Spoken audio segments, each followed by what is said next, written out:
Okay, folks, this is the last of the initial techniques videos. I just want to go through some of the stuff here, and then I'm going to upload a massive file for everyone. So, this is how fonts are handled in the game engine. Here we have a bitmap font, and you can tell that it has each letter, and they're all the same size files, and each letter is rendered inside it. However, let me show you another example. I made this micro font, which is a very tiny font. If I zoom in, I guess I can't, it's because it's so small. But essentially,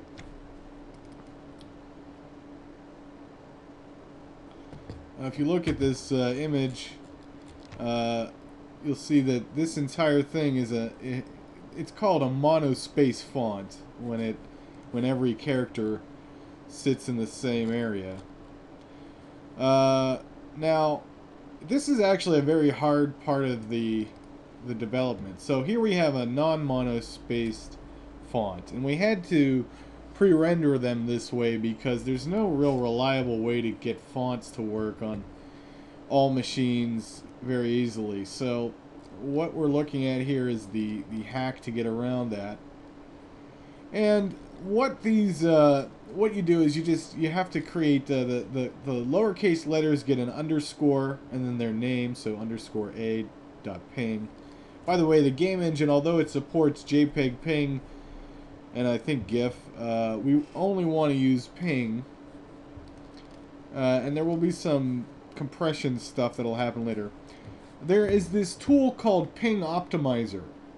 Let me see if I can grab it real quick. It's a very tiny tool. It's written by a developer for J2ME. What Ping Optimizer does is it removes all of the extra wasted space inside of a ping. So this is a good tool to grab. Here we go. So looks like it's in scydk.org. Looks like there's a couple optimizers. There's also the OptiPing, but Ping Optimizer, this one right here, is the one that we're going to want. My browser is slow today. So this is it. It's very tiny, and when you download and run it, it has a just a single executable. Very tightly developed.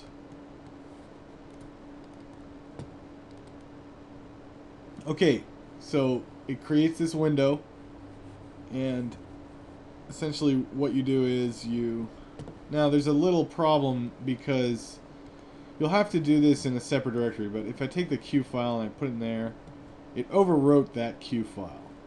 Okay, and what it did was it put underscore Q. The problem is that there was already an underscore Q there.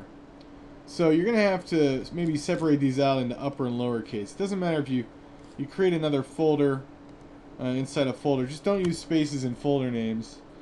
So lower. Okay. So it's too bad. I have another copy of that underscore Q. Let me just delete that real quick. So underscore and the letter name for lowercase letters is the naming convention on these files, and usually in a folder that is the font's name, but it's, you know, it's good practice. And then there are special files for punctuation marks. So let me grab the non-punctuation characters here. So A, B, C, D, E, G, H, I, J, K, L, M, N, O, P, Q, R, S, T, U, V, W, X, Y, Z. Exit that. Put that in there.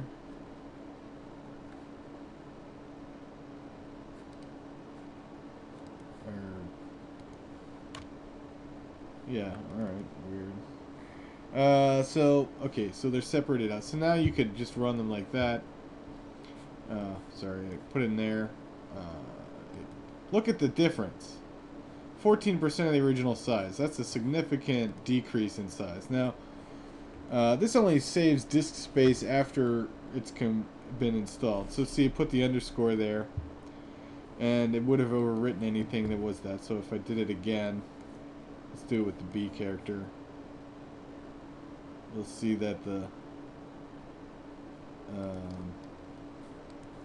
yeah, there's the B. So you can do a bunch of files at once. Now what the underscore one is it's the backup of the original. Okay. Now you might have a little bit of a problem.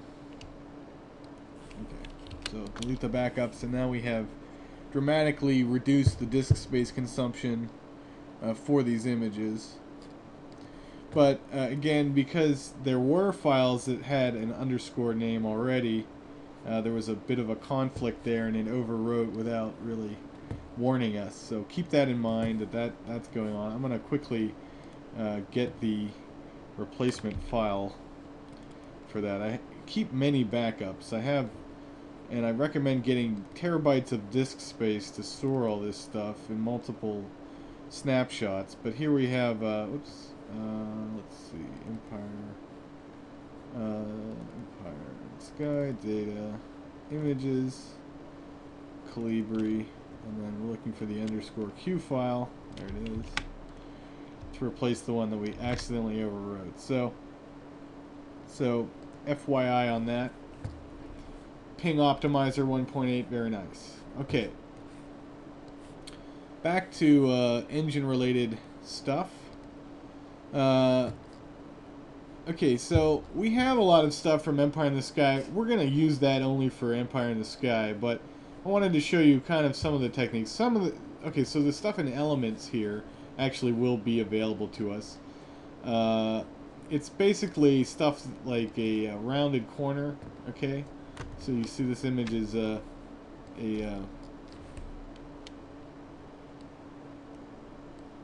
can't zoom it out. Maybe if I do that. Let's do that. Okay. So you can see it's a rounded corner. This is used for making buttons. You can also just draw the button in multiple states if you want.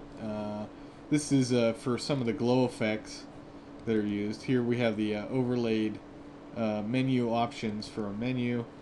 Okay, so it basically works like that. Now, we do plan to do on network high scores for Oddborg and possibly for Kale, but only a localized two-player co-op mode. I would like to do a networked co-op mode.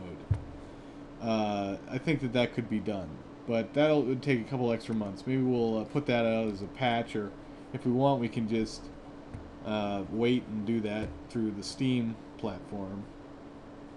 Alright, so we've got all sorts of graphics in here, and since these are black and white, I had intended on tinting them. You can keep that as an idea, and then we will use some of the flares and such. These lightnings are not very good. We need a lot of effects rendered. We need like a really nice lightning that goes from point to point. We need a lightning that maybe does it for the air. So it goes from like point, it has one anchor point, 2 anchor point lightning.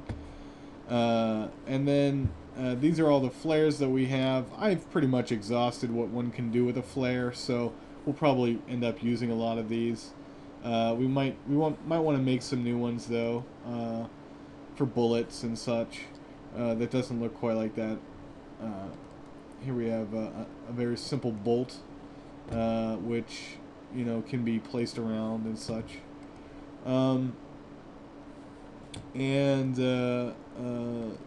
will be a splash screen most likely in this engine for loading. We have some different options for loading levels versus the beginning. I think the beginning is best, just one load.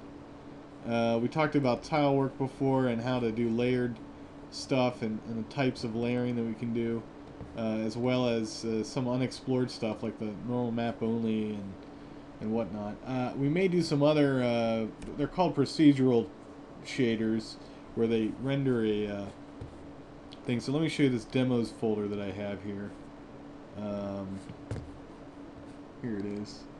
This is a bunch of OpenGL demos that we're using to integrate into the engine.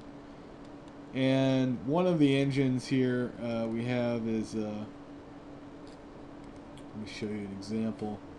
And this is worth downloading on your own. It's called, where is it? It's the,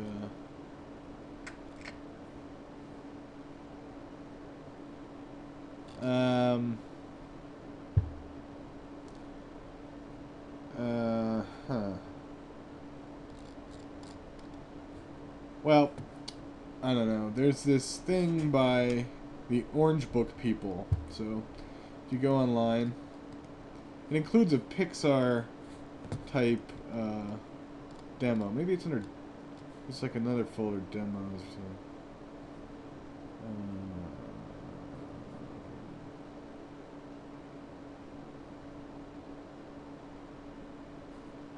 Yeah, well, these are the techniques that we're using. I'm trying to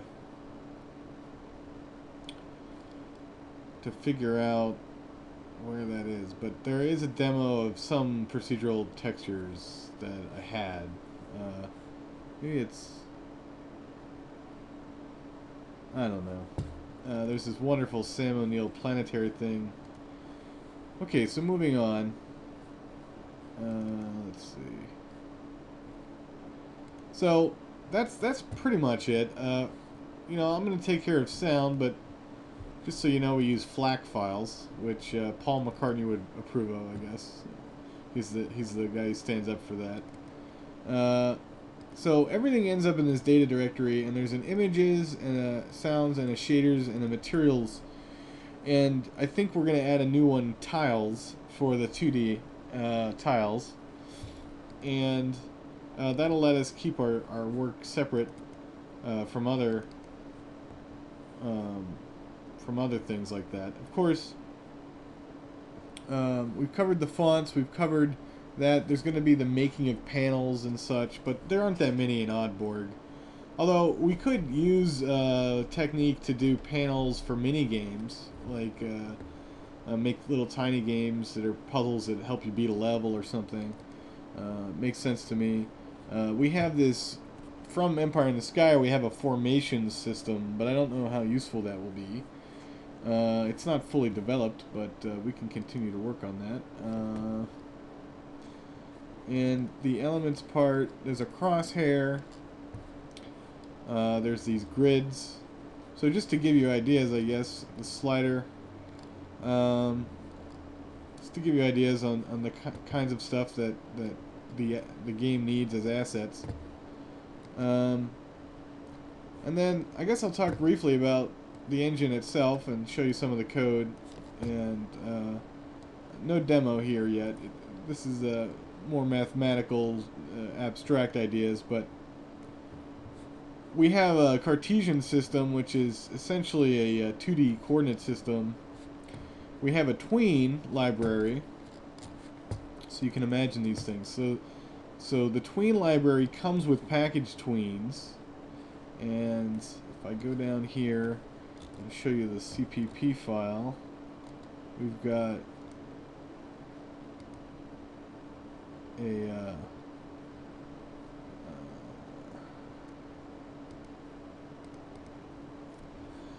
we've got quite a long list of hand-entered tweens. We've got the one that looks like that. We've got one that looks like that with a secondary echo. That one. This one. They can all be added and like subtracted from each other. You can find the average between two. You've got flicker, rise, and fall. Gapped version. So up, like kind of like dit, dit, dit, you know. That's sort of gapping. You know, if the sound was it would be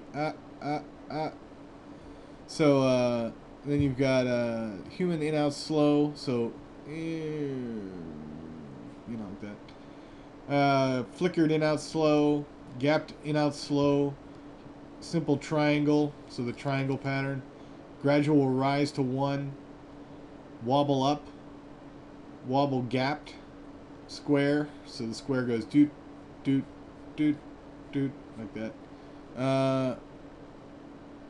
Broken tooth, saw irregular, saw 2, saw 3, alternating notch, so you've got up, notch, down, notch, up, notch, like that.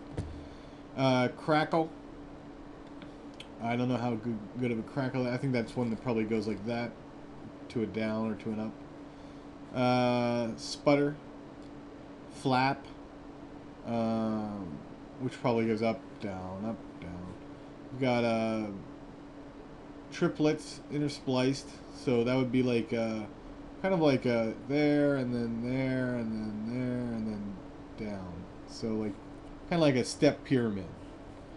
Ridged.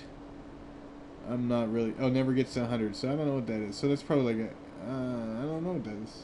Some weird one. Ridged triplets interspliced. Triple U, echo U, shut down, which is like do whoa, like that, like a little recurse and then it's over. Fast rise, sustained, slow fade, regulated, diminishing sign, irregular sawtooth, alternating open envelope, inflected alternating open envelope, rising alternating wave. So, and then sinusoidal, we have like calculated ones. So the calculated ones are like sinusoidal linear 1, which is always at the top, arctangent 2, tangent, arc cosine, sine offset, cosine offset, so that they can be combined to create a triplet. So we've got a lot of tweening, and tweening can be used for anything from movements to pulsing to shaking. So those are your 3 pretty much options for tween. They produce some of the effects that are like on the iPhone and stuff, and in the Arrow Windows 7 interface. We have that text font library that writes text based on a bunch of graphic images. We have the presenter class, which is sort of it's used to make menus. It's also used to make film-like experiences, and the film-like experiences, that's where we get our limit of 25,000. From previous experience, we were able to do about 25,000 objects. The presenter class is built similar to Flash, so imagine Flash inside our engine. That's it. Presenter does that. It handles the tweening. It handles multiple object types, so you can have like a visual aid or a glowing thing that's programmable, or you can have a custom application that's moving around. Presenter is in a window. It can be full screen. It can respond to mouse movements and clicks by way of the processor objects. Processor objects are written kind of like processing, which is a meta language for Java. It's a way to organize small components of graphics. It's not the most optimal way all the time, but it's certainly we have an optimized version of that. And the presenter is the backbone of a lot of it, but the presenter is not the engine itself. The engine is written similar to, and it uses some of the parts of the engine, but it doesn't, of the presenter, but it doesn't use everything. So the presenter will be used to do the titling in the beginning, credits rolling, things like that. Let's see. We've got the beginnings of our jump and run. This is where the work in progress starts. I haven't gotten into the 3D part. I'm just kind of going over the 2D parts.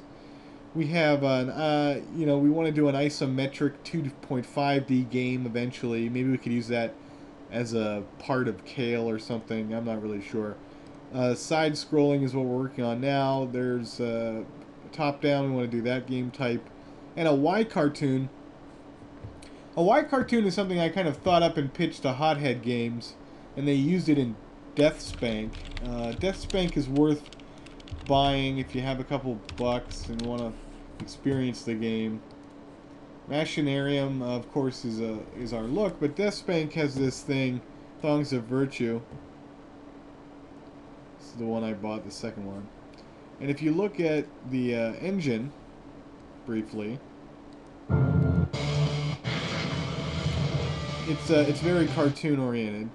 So you can see that they're using. Let me back it up there and pause. Wait. Okay, so this is Death Spank. So these are 2D objects, but this is a 3D ground, and the objects have a 3D, you know, area that they affect as far as collision is concerned. But they're really just a 2D place card stuck there.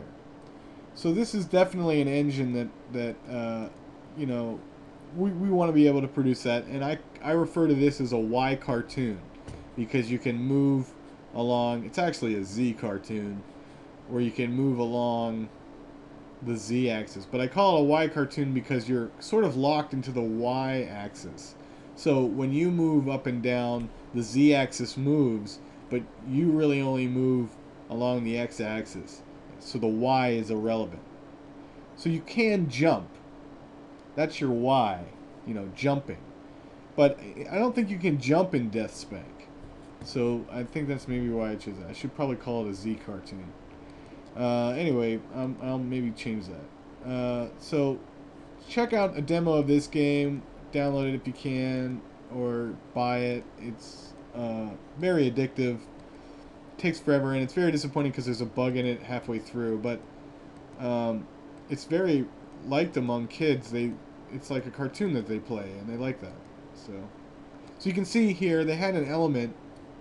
This is a 3D element on a 3D surface, but then they're using a bunch of Y cartoons. Flat cards to basically hold it up like that, and it moves and you can rotate them, so it's pretty neat. Let it play through a little bit. So I consulted on this, and they made it a reality, and it's pretty cool. They also do some really nice rendered cartoons as the cut sequences. Okay, so that's like my favorite effect right there. So this is the Y cartoon water, and it's so much better than normal water. And you really should get this game. It's a beautiful engine. It's worth taking a look at. You might be able to get a demo on Steam or something, but it's worth looking at. It's only like $30 or 20 or something. So something to look at. Let's see what else. So that's about it. I mean, to give you an idea of the types of things, that pretty much covers it. There's some exploration into CUDA here. We've got the presentation object, processors and their controllers. Pretty much any variable can be controlled over time. So you want to think about that as we develop different engines and guns and such. Icon selectors and just other widgets, etc. And I guess now's a good time to point out that if you go to YouTube and you type in Empire in the Sky demo,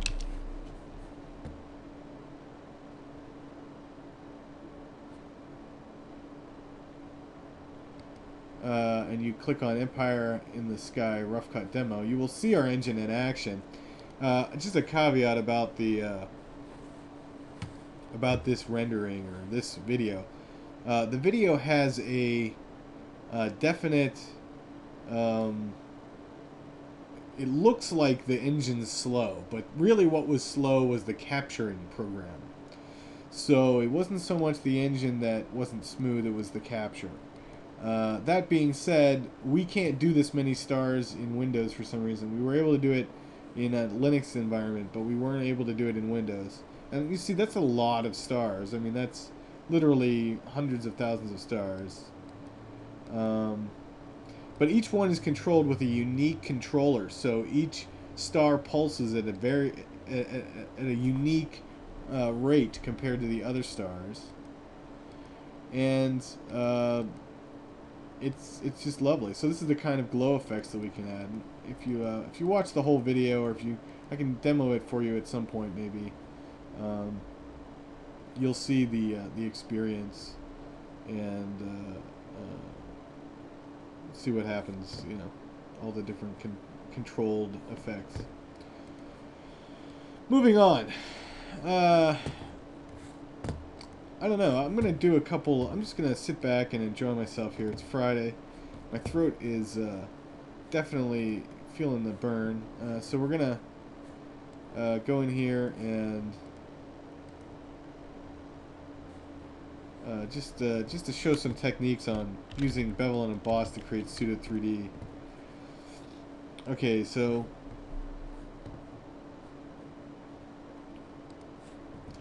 we're gonna use a black background, and then we're gonna create a layer here in Photoshop. There's a layer now on top of this, and I'm gonna go to blending options, and I'm gonna turn on Bevel and Emboss contour, and we're gonna give it a nice rounded contour, anti-aliased, and we're just gonna click OK on that for now. And then I'm gonna come in here and I'm gonna pick a color. We'll pick a purple, and we'll grab a brush from the top here that is round. So we're going to use the 19 round brush. It's slightly faded at the edge, but not really. I'm going to zoom it. So draw something that looks kind of like a tube of toothpaste or something. But then if I go back into the Bevel and Emboss settings, because you always want to adjust it later, if you increase the contour level, okay, anti-alias, range, okay, now I can create something that looks like it's a bead of metal or something. We can go to Bevel and Emboss itself and change the light angle, right? And then you know, maybe change the way that the size of the emboss, right? So now it's more of a tube, less of a riveted thing, or what, however you would say that. I can't think. It's like the inverted gouging or whatever. So by changing the size a little bit, like that, it makes it look kind of like it has a metallic, bent metallic look to it. But if I keep it down at about 9 pixels, it becomes shaded. And if I soften it too much, it loses that contour, but that might be a worthwhile effect. But if I bring it down like this, of course, it makes it into that ridged, riveted mode. So we want to kind of find a happy medium there. And then another thing is that, okay, so that's how you create the illusion of depth, but you might want to also create the illusion of, you know, like if you wanted to make a candy cane out of this, you know. So now you've got kind of a nice candy cane look, and this is the texture on the surface. Now you could filter it, do all sorts of weird things like smudge stick. What's that going to look like? I'm actually kind of disappointed with the artistic part of this, but yeah, that's good. So now it has this little outline. So let's click OK. Alright, so that's fine. It gave a little bit of a different cast to it. Now we can, you know, add things to it. So the way I would add something is create a new layer. Go to the blending options there. Actually, copy and paste my Bevel and Emboss settings from the last one. And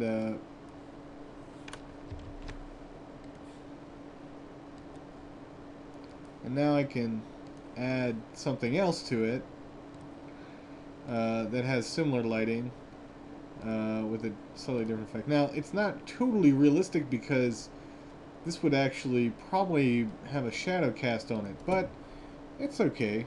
It looks pretty neat for a background tree-like thing on an alien planet. That's fine. So you can kind of see how that'll work. Alright. Then you'll want to put one over there so that you can, if you want, you can Control-Shift-C, grab that, paste it. and then cut out the original. Okay. Now you've got the rendered version, so you can go down in here. We'll just duplicate it one time. And now we have 2 copies of this on top of itself, but you can't see them. And now we're gonna break it in half. So we're gonna do that like that. Alright, so now it's broken. Now I'm gonna cut that, paste it. Now we have this half, and we rotate that around. Okay. And then we have the other one. Let me make that invisible. Now we have the other one. Okay. Alright. And now we've got something for, you know, a broken one.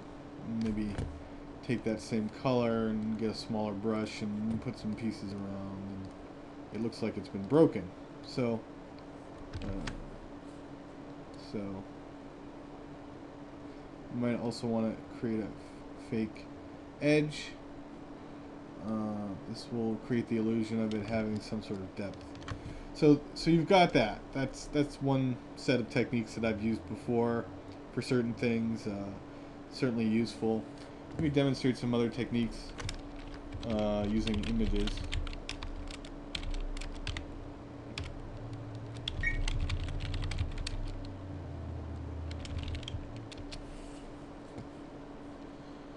Okay, we'll take this picture of...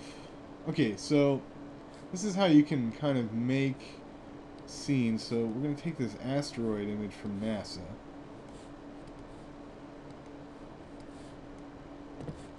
It won't let me drag and drop anymore because people suck at the goob there. Okay, there we go. So now we have this material, right? So now we have like a rock, you know, and you can make a rock out of this. You know, there. There you go. So now we want to cut it out.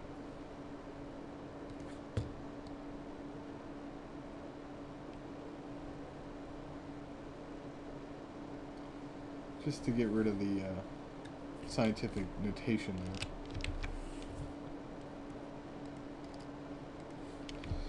Okay, so we've got this rock. Well, if you use the rubber stamp tool,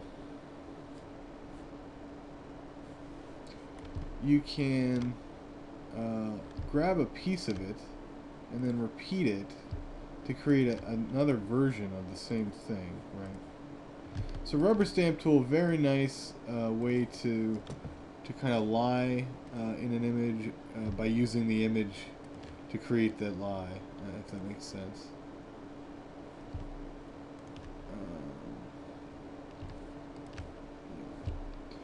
You know, maybe you would want to extend, you know, so you can sort of like do that.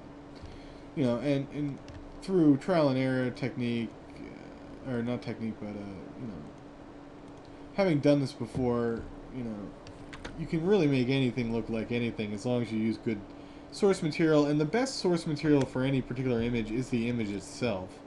And let's say we wanted to let's just undo some of these clones. This is actually the clone tool. So there's the clone and then there's the pattern. You want to, you know, maybe you're good at pattern, but I use the clone tool a lot. Use the Alt key, click, and then you grab the section. So there's that. And then let's say we wanted to make blocks out of this. So what I would do is I would have already made a pattern, maybe in Illustrator or something. We're going to use the tile pattern from the demo I showed earlier. As soon as the files load.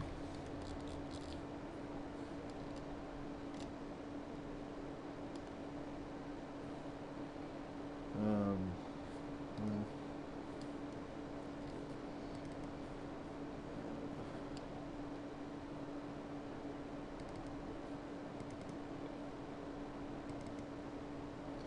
so we have this tile texture from take the tile texture, stick it there, and then, you know, use whatever techniques to create like a, there we go. Alright, and then we're going to move this up here. Okay, and now we can grab just the part that we're working on. Okay, and you've got a new tile, right? And there's a little bit of a problem up here on the top because the rocks didn't work, so we're going to use the clone tool. Or what are we going to do here? Yeah, I guess we're going to use the clone tool.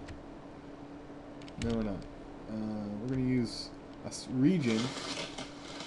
We're going to use this region. The sound is an error in Windows. So I have these parts. I use a shift to keep it into the 45-degree angles.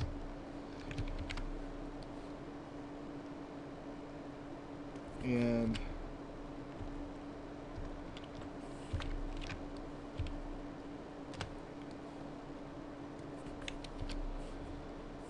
obviously that's not quite enough, so I'm gonna kind of fade.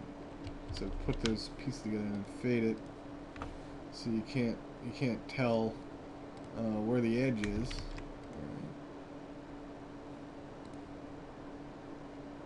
Okay, and that's pretty good. It's not perfect.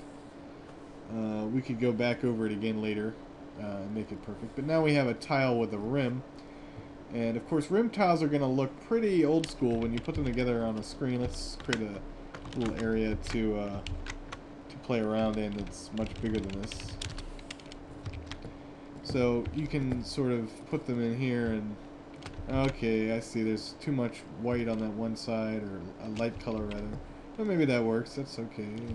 You know, just for this demo. And now we can kind of see what it would be like to build a wall in the game with this. Right. Likewise, we could use the curves tool or something to get rid of the darker colors, making them all black. Let's do that one more time. Okay, now of course we've made everything darker, right? But that's alright. Now we have something that we can use. So say we wanted to make this twice as long. Okay. Well, we pasted it in there. Now we can simply do this.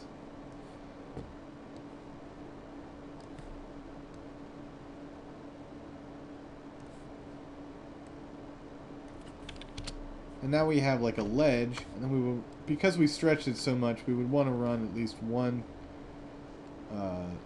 sharpen filter on it, just to help it a little bit. So then if we go back to its original size, it would look like that, and the character would be running across the top. You can imagine that. So these are the techniques. If you want to draw a picture on paper and then scan it in, that's always good to have, especially for very unique things in the game. But it's not the only way to make stuff. So there's different methods and techniques that one can use. I encourage you to explore them all. Watch some stuff on YouTube. There's always somebody who has some technique you've never seen before. So one last thing is that, you know, get a good font off of dafont.com, and you can put in some hieroglyphs, you know, onto the stone, right? So those aren't really hieroglyphs. Let me grab a glyph thing. There. So then we have hieroglyphs or whatever that we can put onto the stone, and we would just change this to be darken or color dodge. No. How about linear dodge? No. How about darken? Eh. How about color burn? There we go. So it looks like it was written in blood or something. But anyway, so you can create custom ones that way, etc., etc.